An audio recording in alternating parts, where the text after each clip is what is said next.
What's going on, my beautiful people from YouTube? I am going to be the bearer of bad news. I don't know how else to say this. The good news I have for you is just one little piece of good news, and it took a little bit for me to find it. I want to make sure you guys understand that when you hit the like button, it's because I'm telling you the information, not because the information is good. SEC is cracking down on a ton of things, cracking down on Kraken and staking, and it's not pretty, but you guys need to know what's going on because stablecoins are next. And I want to make sure you guys know where your crypto is and how you're keeping it safe. This stuff affects all of us. I know it's a US entity, but it impacts everything. I mean, you can take a look at the markets and it's all red. So I'm going to butter everybody up with a little piece of good news, starting out with Blur.io, and then we're going to get into the dirty things that are going on in crypto outside of it and all the people that are just trying to bring it down. And here we are in front of a computer, and I can show you how bad everything looks. Everything is in the red, like really in the red. And thanks SEC for all that. So we're going to butter you guys up beforehand. I'm going to give you a little bit of good news, something that's happening in the space that's positive before I start going down the rabbit hole of what's happening with the SEC, because there's a lot to talk about. Even people inside of the SEC are not happy with the way things are being run. Yeah, wild.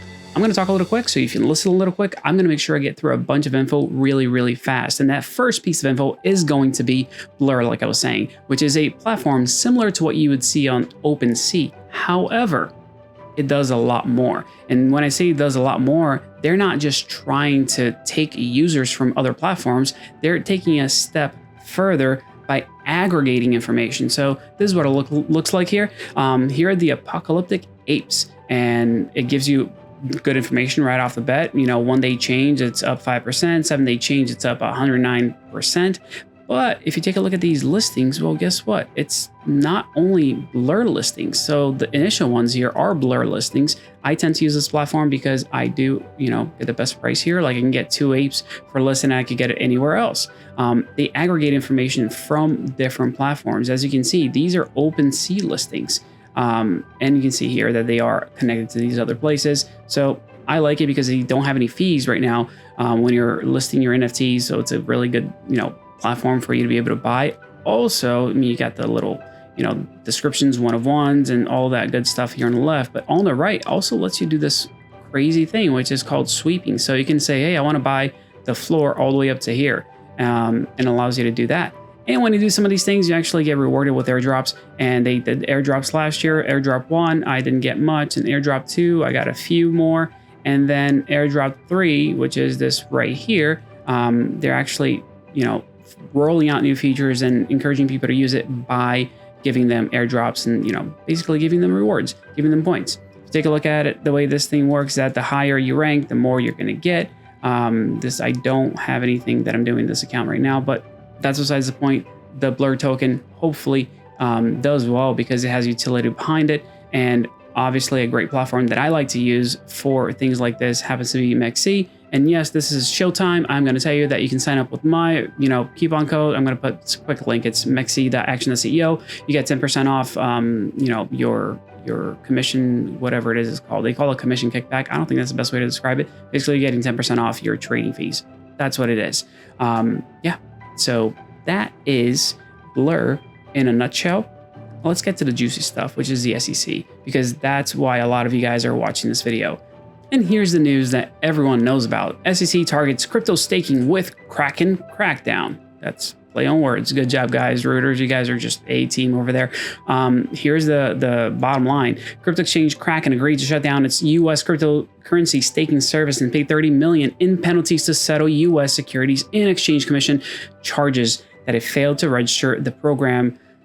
Basically, they're saying that a staking program is technically a security, and Kraken folded and said, hey, we're not going to fight this. We're going to give you 30 mil, and we're going to move away. That's what took place. And good old Gary Gensler put out a video explaining what this is. And I will be upfront and tell you that I'm going to play this video, but I'm going to cut it because I just can't stand the dumb jokes in it.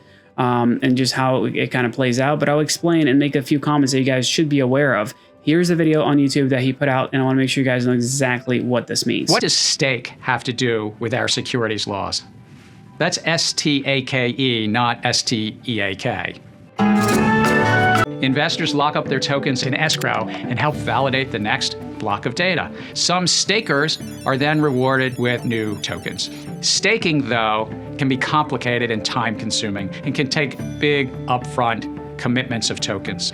So no, it is not that complicated. You're making it sound way more complicated than it actually is. Don't do that. Like, you're just trying to get people to think that this is bad, bad, bad. Have that mindset when you're watching these videos. There is always a goal behind it. They're not just trying to say, hey, this is what it is. That's very different. They're not just telling you what it is. They're telling you how you should feel about staking. Now, please understand, I am the biggest proof of work guy there is, but sometimes it totally makes sense to have a staking platform because it's just, private blockchains, things that are, that don't make sense to mine. Yes, the people at the top will always make the most amount of money. ETH is the best example of that. The people that run ETH, they have the most ETH and they just basically, make money off of transactional fees instead of having to buy the token and sell the token. They just keep getting more and more ETH that way. It's a good, business thing. It's not the best way for to secure a blockchain, in my opinion, but guess what? We also need this type of platform for the entire ecosystem to move forward. But let's keep going because there's also risks. That you won't get new tokens even if you stake. Thus, crypto entrepreneurs started offering what's called staking as a service. No, not like the steakhouse. Basically, if you transfer your tokens to a staking as a service provider, they take control, possibly pooling your tokens with thousands or millions of others while promoting returns. But here's the rub. When a company or platform offers you these kinds of returns, whether they call their services lending, earn, rewards, APY, or staking, that relationship should come with the protections of the federal securities laws. That means you, the investor, should receive important disclosures. I agree that there should be disclosures. There's nothing wrong with that. The how we're going about doing some of these things is beyond backwards, and I want to make sure you hear this next piece. For example, what do they actually do with your tokens? Are they really staking them? Are they lending, borrowing, or trading with them? Are they commingling them with their other businesses? Where do the rewards come from? Are they commingling with other businesses? Buddy, you had plenty of access to FTX. You got to talk to the guy face to face, I don't know how many times, and that's exactly what was going on. But now, all of a sudden, it's something you really care about? Are you kidding me? Like, get it together. Like, this does not make any sense the way you're approaching something, trying to make it something else. Like, this is not how you go about setting new standards. Is not, hey, you know what? We're going to sue people and we're going to take their money. And yeah, guess where that money is going to come from? You and me, the people that are using those platforms, because they have to come from somewhere. And not only that, they're now limiting what people in the US can actually do, which stinks. I mean, they're just, once again, trying to prevent other services from being, as good as the banking industry. Wait, banking industry sucks.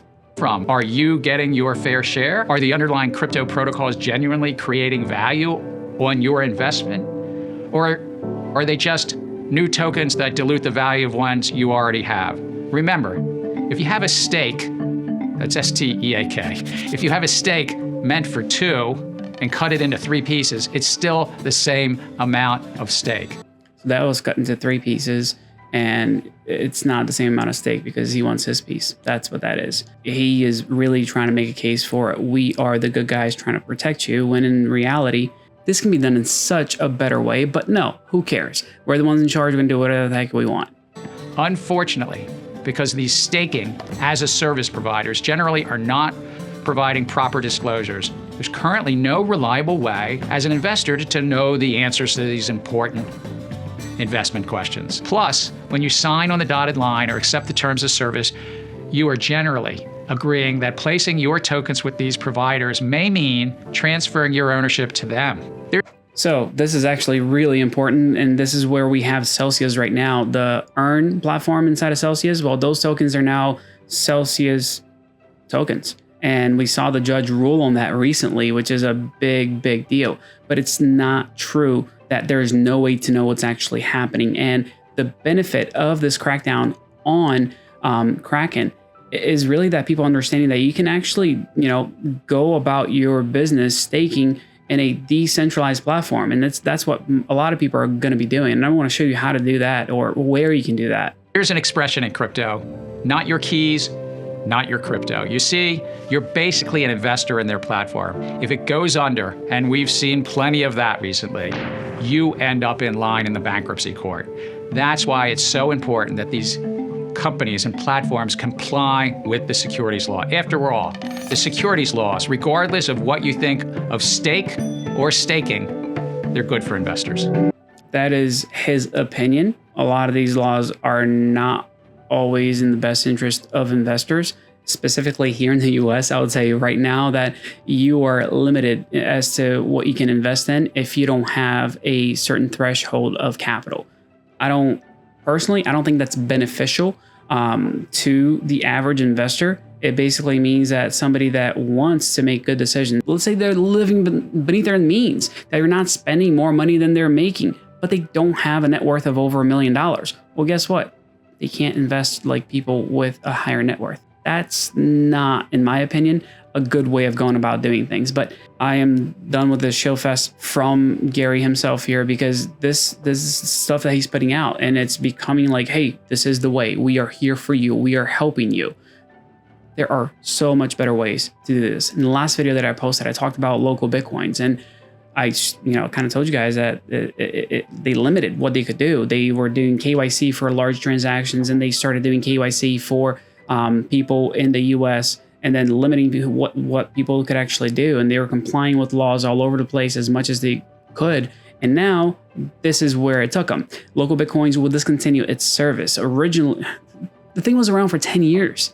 And people were like, well, it's bad because, Bitslotto or whatever that was all about.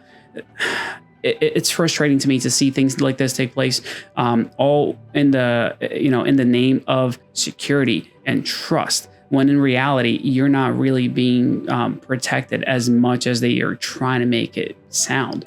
And yes, there is a place for regulation, and there needs to be regulation, but I don't know if this is the way we want to do it, because it's basically taking everybody's money away little by little and, diluting it, sending it to the government with fines and fees and penalties. Here's a wallet that I want you guys to know about. Again, not getting any money for this. I just want to make sure you guys know about it. Edge Wallet, they're actually a San Diego-based company, really good people. And the guy who runs this, the co-founder, is Paul. I've had a privilege of meeting Paul multiple times. I could sit and talk to this guy for hours and hours and hours about decentralization, and it's always a good time when I get to see him. You can actually do staking on the Edge wallet. They don't keep any of your data. Everything is completely decentralized. They literally don't want a lot of the data. So if somebody comes over to them and goes, hey, I want this data on this user, they're going to say, we don't have it. Sorry. It's kind of cool what he's building, and he really does care about decentralization and allowing users to know exactly the path forward, which is really, really healthy if you think about it. Because yes, it stinks the way that the SEC is going about doing this, but there are benefits that come out of it when people start understanding that, hey, not your keys, not your crypto, that's a real thing. And all of a sudden, oh wait, I can do staking on my own, without going through crypto bank of sorts. That's a good thing. It's a good thing for the entire ecosystem, but there's a lot more to it. And when I say there's a lot more to it, are we really being protected? And the reason I bring this up is because when I saw this information, it really pissed me off. I don't know how else to say it. I can go as far as saying that. And the reason I say that is because the people who are supposed to be the checks and balances in the government are doing the exact opposite of that. So in the US, we have the good old, Constitution that lays out 3 separate but equal branches of government, and each one of them is supposed to do one thing. So the judicial branch is supposed to, interpret the law, saying, hey, this is what you think it means. Let me try to break it down. That's what they're supposed to do. Then you have 2 more. You have the legislative, and then you have the executive. The legislative makes the laws, and the executive is supposed to enforce them. The SEC is inside of that executive branch that's supposed to be saying, hey, this is how things are supposed to be playing out. Now, the legislative branch, you're talking about your senators here, right? They're supposed to make sure that things are being done right. They're not supposed to always be, those are my buddies over there. They're doing what I want them to do. It's not how the system is supposed to work. It's a checks and balances type of system, not, a coercion of like, let's make sure we're all in this thing together. You guys take a look at the balance sheets of how much, you know, these senators have been profiting, you know, with stocks. It would make you sick. But this is the latest one about the SEC that just came out recently, is that good old Elizabeth Warren is not only taking care of a committee, she's making sure that Gary knows exactly what to say. So back in September 12th, 2021, they were just talking back and forth, giving them information. And Elizabeth Warren basically did exactly what she said she was going to do, which is read these questions verbatim and let Gary Gensler answer them in the way that she thought would be appropriate. It's kind of a joke when you see things written in these emails, like, let me know if, it's so ridiculous. Let me know if you have any flags.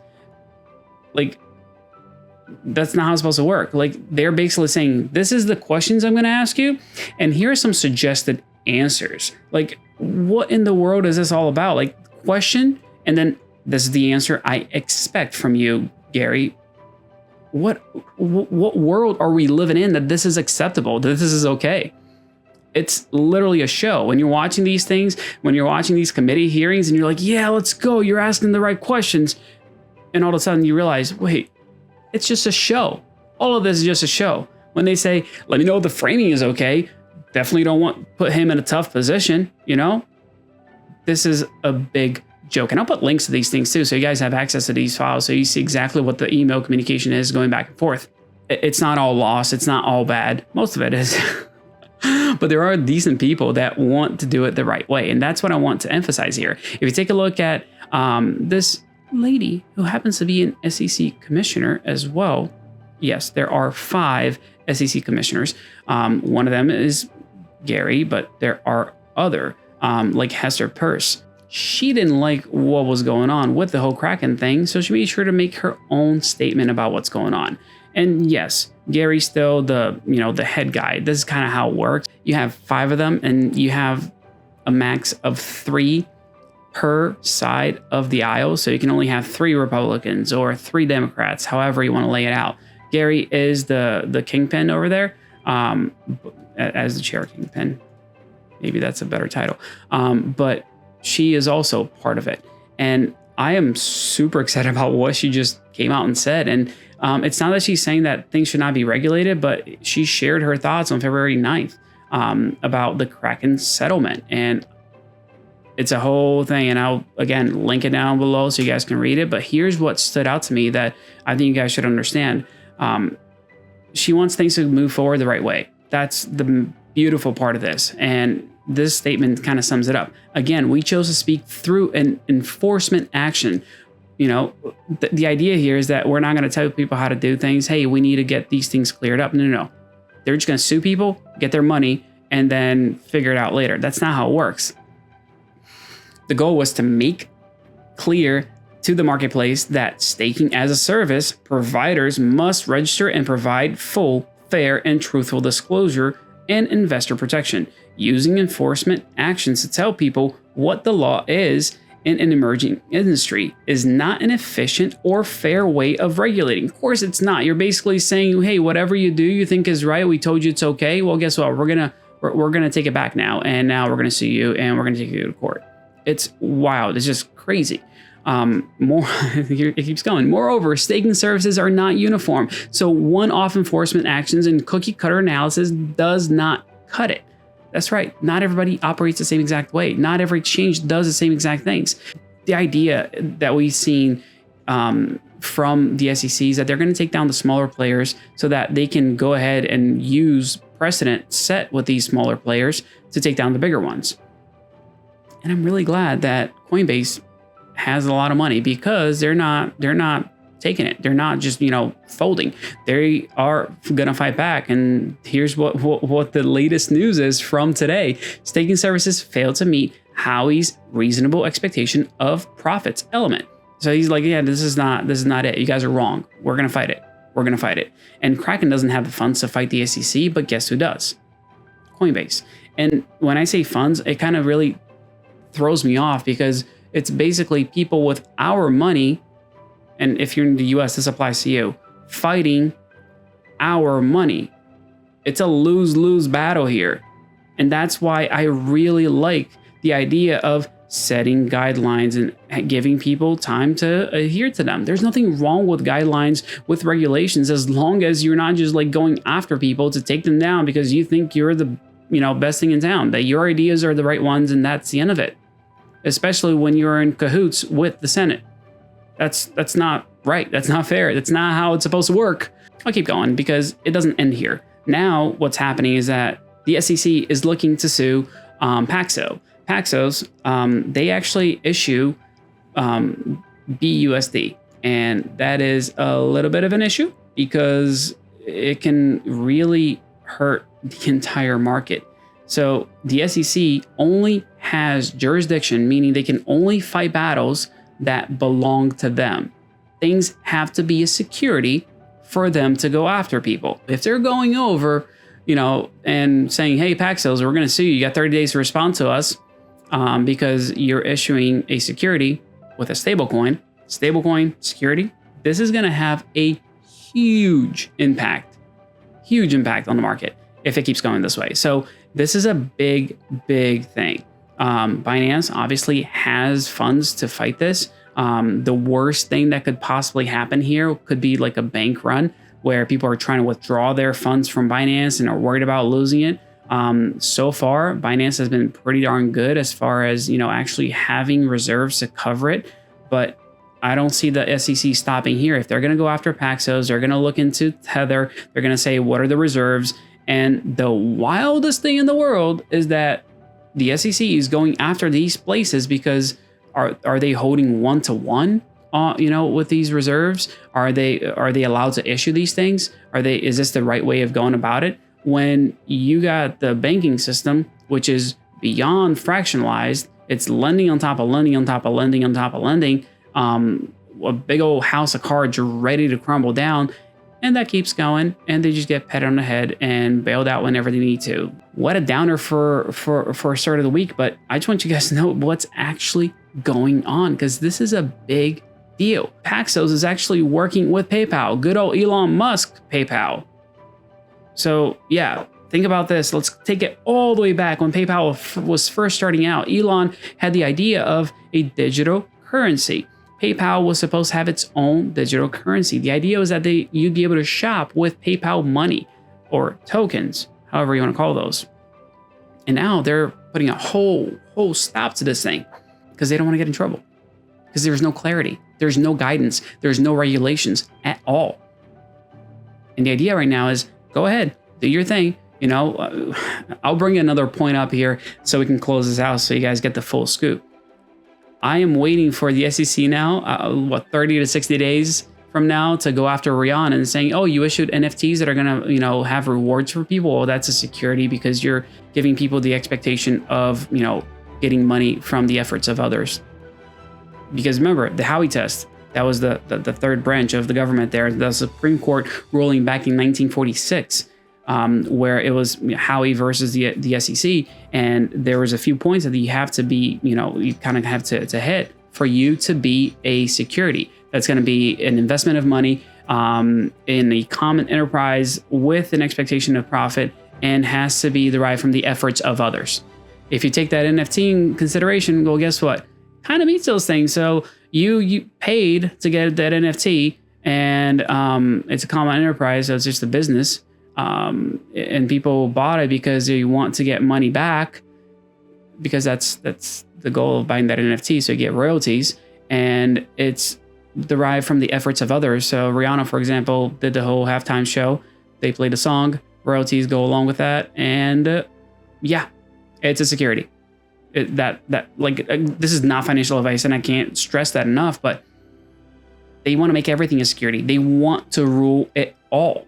And it's not in the best interest of the people, in my opinion. It's not the right way of going about doing this, especially not just suing people to get money out of them, as opposed to giving them, clear guidelines saying, hey, this is how it should be done. This is what we expect. You guys have, 2-3 months to get your house in order. That's not what they're all about. They want to rule from the bench. They want to get these rulings. They want to get these settlements so that moving forward, they can say, well, they had to do it, so you got to do it too. And they just keep extorting money out of people, which is kind of just wild, But if you haven't hit that like button, if you haven't subscribed to the channel, give it a shot. Maybe we'll cover something that you guys might enjoy, something that you might be interested in, but the goal is to give you guys info, give you guys information about what's going on in crypto and things that are affecting it as well. We'll go over some TA tomorrow, see exactly what's going on in the markets, but you guys are fantastic. Thank you so much for tuning in, and I'll see you guys on the next video. Take care.